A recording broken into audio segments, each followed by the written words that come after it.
पूरे क्षेत्र से, हमारे राजस्थान से पूरे से बंधुवर आए हैं, तो ज़रा राजस्थान में ही आवाज़ पहुंचनी चाहिए ना कि आज ऐसा एक अच्छा कार्यक्रम हो रहा है और एक ऐसा कार्यक्रम जो एक दिशा देने वाला कार्यक्रम आपने किया है। बोलिए भारत माता की, भारत माता की, बोलिए ब्रह्मा जी भगवान की, बोलिए परशुराम भगवान की, बोलिए खेताराम जी महाराज की, बोलिए आत्मानंद जी महाराज की। आज के इस राजपुरोहित छात्रावास के उद्घाटन समारोह के अवसर पर मंच पर विराजमान सम्मानीय हमारे पूजनीय संतगण, महाराज श्री 1008 सम्मानीय तुलसाराम जी महाराज, आपके चरणों में प्रणाम करता हूं।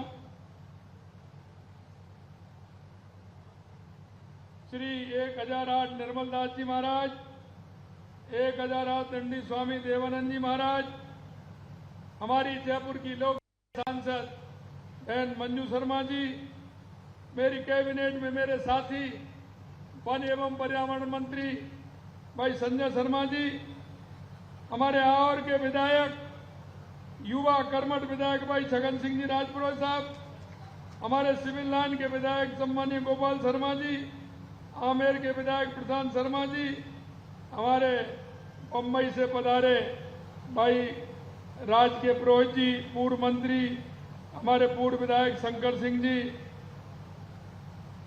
समारोह के अध्यक्ष मनोज तासवा जी, अर्जुन सिंह जी राजपुरोहित, जिला प्रमुख सिरोही एवं मंच पर विराजमान सभी हमारे नेतागण, समाज के बंधुवर, सामने मेरे बैठे सभी मेरे सम्मानीय पूजा योग बुजुर्गों, नौजवान दोस्तों और मेरी माता बहनों, मैं सबसे पहले तो आप सभी का अभिनंदन करता हूं, वंदन करता हूं, आप सभी को नमन करता हूं, क्योंकि आपने एक ऐसे कार्यक्रम की शुरुआत की है जो आगे आने वाले युवाओं को, हमारे आने वाली बहनों को, हमारे उन भाइयों को एक दिशा देने का काम करेगा। क्योंकि आज की आवश्यकता है, उस आवश्यकता को देखते हुए आपने राजपुरोहित छात्रावास के उद्घाटन के अवसर पर आप सभी ने मुझे बुलाया है। निश्चित रूप से मैं आप सभी के बीच में आकर के खुशी का अनुभव कर रहा हूं और एक ऐसे कार्यक्रम में आया हूं जिसके लिए मैं आप सभी को बहुत बहुत बधाई और शुभकामनाएं देना चाहता हूं। जयपुर में राजपुरोहित छात्रावास का निर्माण आने वाले समय में समाज के युवाओं को उनके सपने को पूरा करने का काम करेगा। क्योंकि कोई भी युवा आगे बढ़ता है, उसके मन में कोई ना कोई जिज्ञासा होती है, उसके मन में कोई ना कुछ कर गुजरने की इच्छा होती है, लेकिन कई बार उसके सामने ऐसी परिस्थिति आती है कि वो नहीं कर पाता है। आप सभी समाज के बंधुओं ने ये जो निर्णय लिया है, निश्चित रूप से इस निर्णय के माध्यम से उन युवाओं को दिशा मिलेगी जिनके मन में करने की कुछ तमन्ना होती है, और वो तमन्ना करने की होती है तो उसमें आपका ये छात्रावास मील का पत्थर साबित होगा। इतना मैं कहना चाहता हूं। क्या उपस्थित महानुभावों के दर्शन से मुझे बहुत प्रसन्नता हुई है और मुझे ध्यान है इन्हीं दिनों में मैं आसोत्रा धाम की मेरी हाल की यात्रा हुई थी।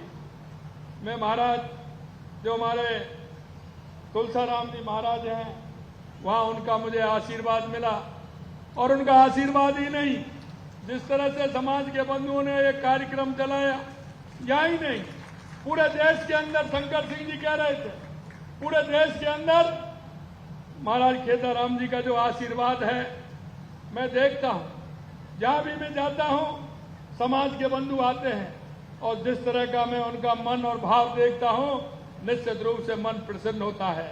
उन्होंने अपनी इस राजस्थान की धरती से, इस राजस्थान की मिट्टी से जाकर के पूरे देश के अंदर में जो खुशबू फैलाने का काम किया है, निश्चित रूप से मैं माननीय हमारे खेताराम जी महाराज जी के जो उनका आदेश और उनकी प्रेरणा और उनके आशीर्वाद से जो हमें मिला है, वो पूरे देश के अंदर हम उस खुशबू को फैला रहे हैं।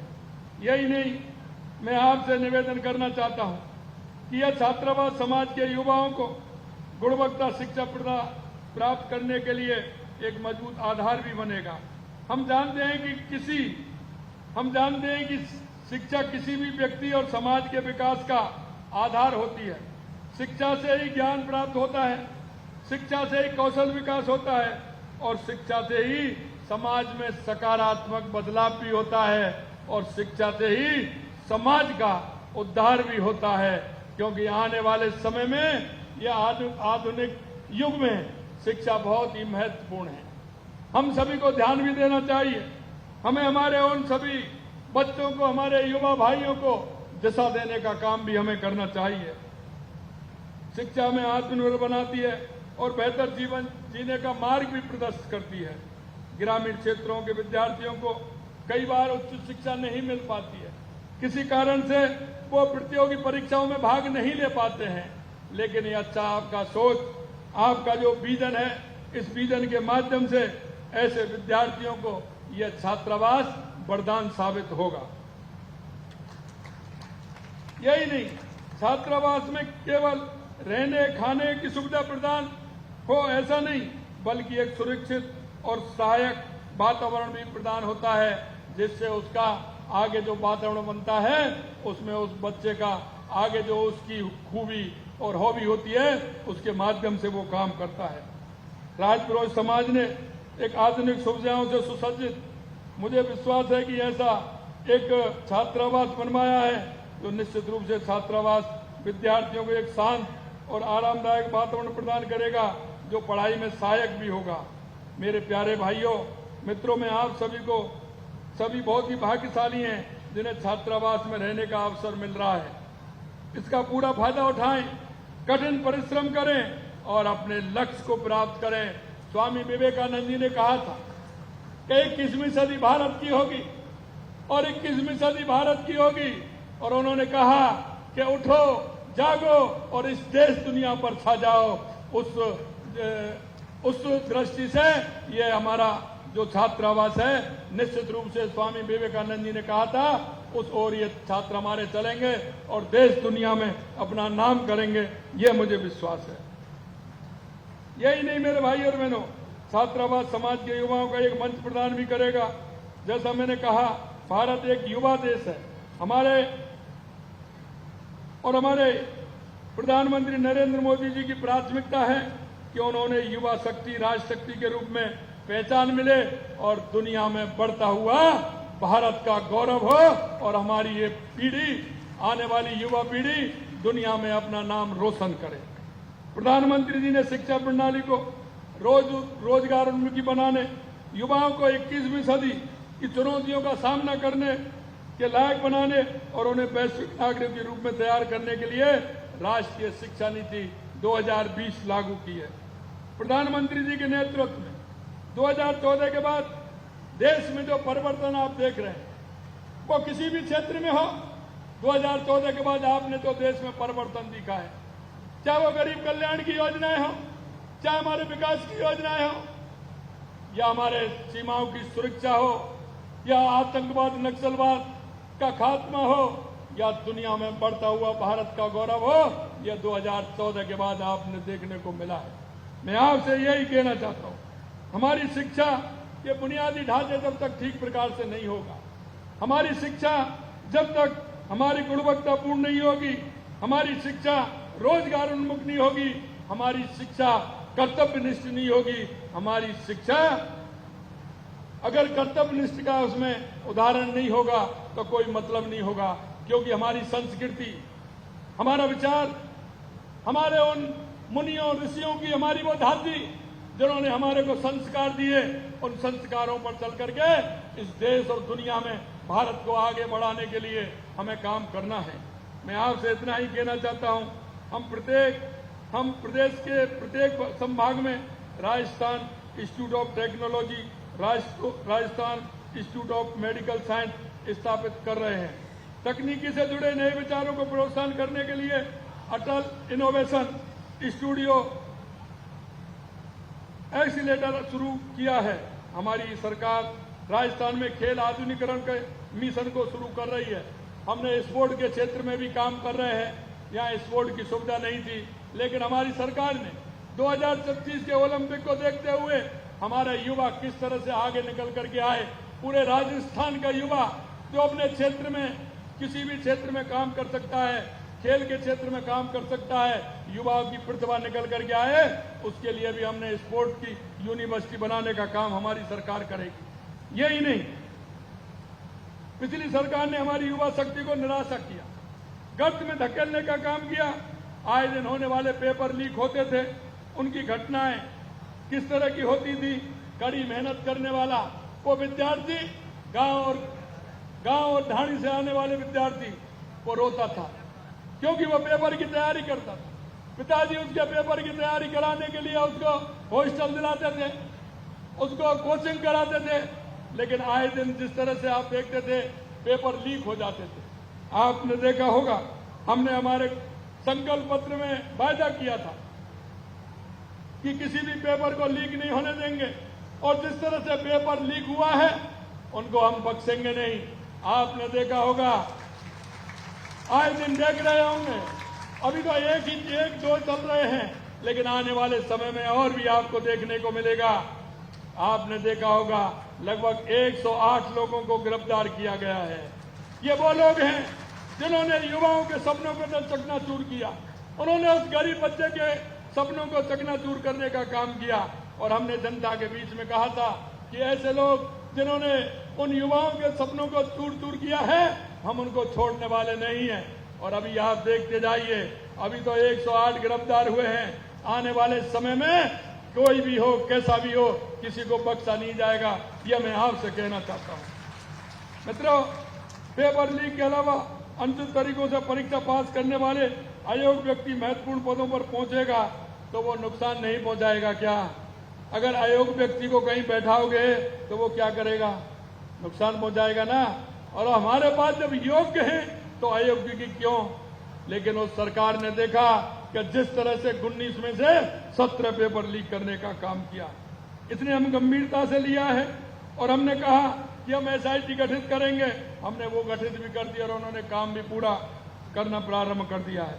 यही नहीं मेरे भाई और बहनों, आपने देखा होगा हमारी राज्य सरकार ने, आपने प्रदेश के युवा बेरोजगारों के लिए हमने कहा कि 70,000 पदों को हम भरेंगे।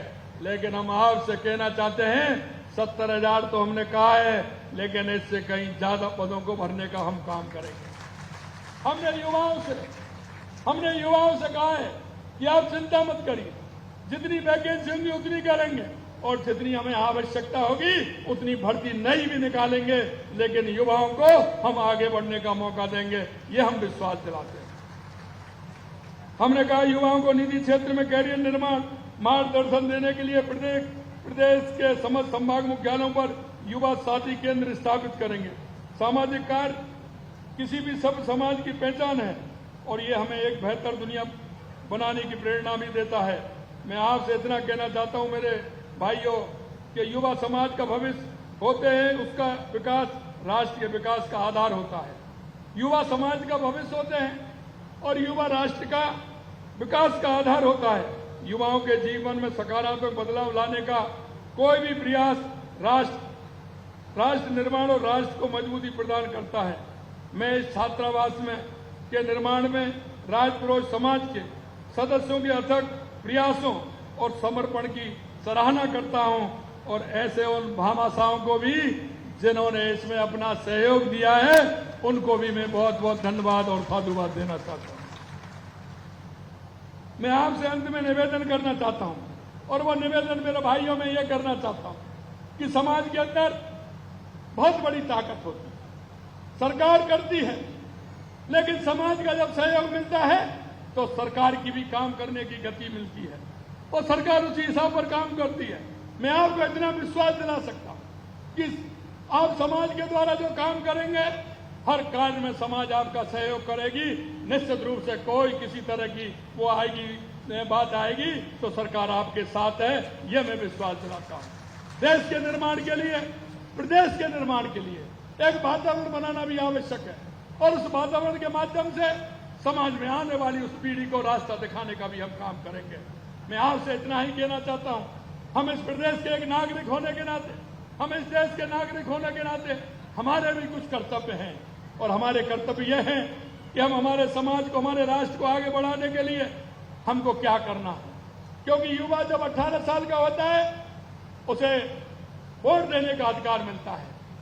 बड़ी उत्सुकता होती है उसकी वोट देने की जब वो मतदाता सूची में उसका नाम आता है। लेकिन मेरे युवा भाइयों, मैं एक और निवेदन आपसे करना चाहता हूं, जैसे ही आपको मतदान देने की जिम्मेदारी मिलती है, उसका अधिकार मिलता है, उसके साथ साथ कुछ कर्तव्य भी जुड़ जाते हैं और कर्तव्य जुड़ जाते हैं कि हम राष्ट्र के लिए, प्रदेश के लिए हम क्या कर सकते हैं और यह कर्तव्यों के माध्यम से हम काम करते हैं। हमारे समाज हजारों सालों का समाज जिस तरह से चला है, जिस भाईचारे से चला है, जिस संस्कारों से चला है, हमें उन संस्कारों को भी नहीं छोड़ना है, उन संस्कारों के आधार पर चलना है। यही लिखा है, अधिकार तो लगे, हर आदमी अधिकार मांगता है, लेकिन कर्तव्यों को भी हमें ध्यान में रखना है और कर्तव्यों के माध्यम से हमें हमारे राष्ट्र को और प्रदेश को मजबूत करना है। आप अब देखते हैं, हमारी केंद्र की स्कीम हो या हमारी राज्य सरकार की स्कीम हो, यह स्कीम उस गरीब कल्याण के लिए है। हमारी स्कीम उस अंत में पंक्ति में व्यक्ति बैठा उसके लिए है। हम पंडित दीनदयाल उपाध्याय के अंत्योदय के भाव को लेकर के चलते हैं। इसलिए मैं आपसे निवेदन करना चाहता हूं कि हम एक नागरिक होने का कर्तव्य, चाहे हमारे गांव में हो, चाहे हमारी ढाणी में हो, चाहे हमारे मोहल्ले में हो, चाहे हमारे अपार्टमेंट में रहता हो, कोई भी ऐसा व्यक्ति हो, चाहे आपके पास में वो काम करता हो, कोई भी ऐसा व्यक्ति हो जिसको सरकार की योजनाओं की आवश्यकता है, जिसको सरकार की योजनाओं का लाभ मिलना चाहिए, जिसकी समाज जिस उद्देश्य के लेकर के चल रही है उससे उसका भला होने वाला हो, हम उस समाज के उस अंतिम पायदान पर खड़े हुए व्यक्ति को बुला करके उसका सहयोग बन करके उसको आगे पंक्ति में खड़ा करने का काम हम कर सकते हैं। अंत में इतना ही कहना चाहता हूं कि आप सभी मिलकर के चलेंगे, हम सब एक कदम चलेंगे तो निश्चित रूप से हमारा प्रदेश 100 कदम आगे बढ़ेगा। हमें हमारे प्रदेश को एक विकसित राजस्थान बनाना है, एक उत्कृष्ट राजस्थान बनाना है और उसमें आप सभी के सहयोग की आवश्यकता है। इसलिए मैं यही कहना चाहता हूं मेरे भाई और बहनों कि हम एक अच्छा राजस्थान बनाएं, युवाओं को अच्छी दिशा देने का काम करें। युवाओं को इसी तरह से मेरे को बताया, छगन जी ने बताया कि यहाँ आवश्यकता है। मैं आपको कहना चाहता हूं हमारी सरकार आपके साथ है। आप बताइए, निश्चित रूप से हम काम करेंगे, हमारे युवाओं के लिए काम करेंगे, हमारी उन बालिकाओं के बहनों के लिए काम करेंगे तो आगे चल के समाज को मजबूत करने का काम करें। आपने एक अच्छा कार्यक्रम आयोजित किया, एक साथ कितने आप सभी लोगों के मेरे सामने बहुत अच्छे सभी मेरे मित्र, मेरे बड़े, मेरे बुजुर्ग बैठे हैं। मैं आप सभी को प्रणाम करता हूं, नमन करता हूं। समाज इस तरह के काम आगे करे, आगे आने वाली पीढ़ी को रास्ता दिखाए, इस आशा और विश्वास के साथ आप सभी ने बुलाया। मंच पर विराजमान हमारे सभी संत गणों को भी प्रणाम करता हूं, आप सभी को प्रणाम करता हूं। आप सभी को बहुत बहुत धन्यवाद, नमस्कार, जय हिंद, जय भारत, जय राजस्थान। बोलिए जय भगवान परशुराम की, केदाराम जी महाराज की, आत्मानंद जी महाराज की।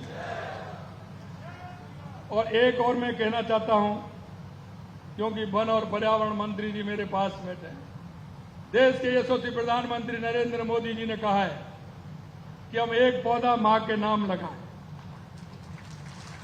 क्योंकि पर्यावरण के क्षेत्र में हम सब जानते हैं, कई लोग कह रहे थे,